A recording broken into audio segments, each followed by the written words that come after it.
à toutes et à tous et bienvenue sur le plateau de HR Maker, une émission Décideur TV. Nous sommes en direct des victoires des leaders du capital humain et tout de suite, je suis avec Jérémy Salmon qui est le cofondateur de l'entreprise 50, une HR Tech leader du e-doing. C'est bien ça? Tout à fait. Enchanté. Bonjour, Bonjour. Jérémy et bienvenue sur notre plateau. Merci. Alors sur un marché de la transformation, des formations, ayant de nombreuses offres et de plus en plus, quel est votre point différenciant? Oui, tout à fait. Quand on regarde le marché tel qu'il est adressé aujourd'hui, les entreprises font face à de nombreux programmes et plans de formation, de transformation, souvent sur les postures managériales, l'incarnation des valeurs d'entreprise. Et lorsqu'on regarde la façon dont le marché adresse ces problématiques-là, elle l'adresse beaucoup par la connaissance.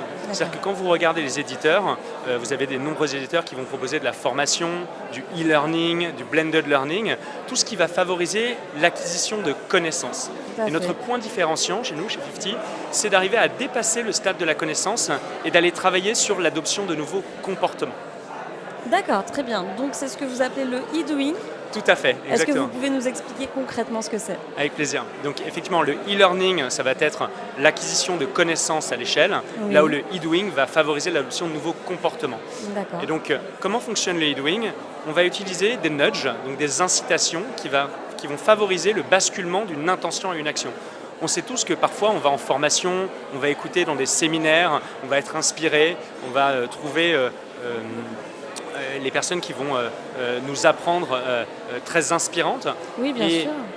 Le problème, c'est quand on revient sur son poste de travail, c'est pas toujours facile de savoir comment concrètement Appliquer mettre en pratique, concrètement, l'appliquer. Et donc nous, c'est ce qu'on va faire et le e-doing va recommander des micro-actions très pragmatiques. C'est ce que vous appelez les incitations du coup? Exactement, c'est des incitations puis des micro-actions qu'on va pouvoir recommander dans le quotidien professionnel des collaborateurs et des collaboratrices. Adapté à chacun. Adapté, exactement. Donc nous, ce qu'on va faire, c'est qu'on va travailler principalement sur les soft skills ou les postures. Donc, il ne va pas falloir nous attendre sur tout ce qui va être du hard skills, du métier, du process, de la technique.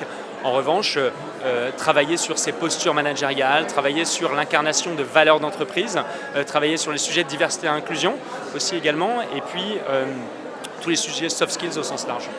D'accord, très bien. Merci beaucoup. Merci à vous.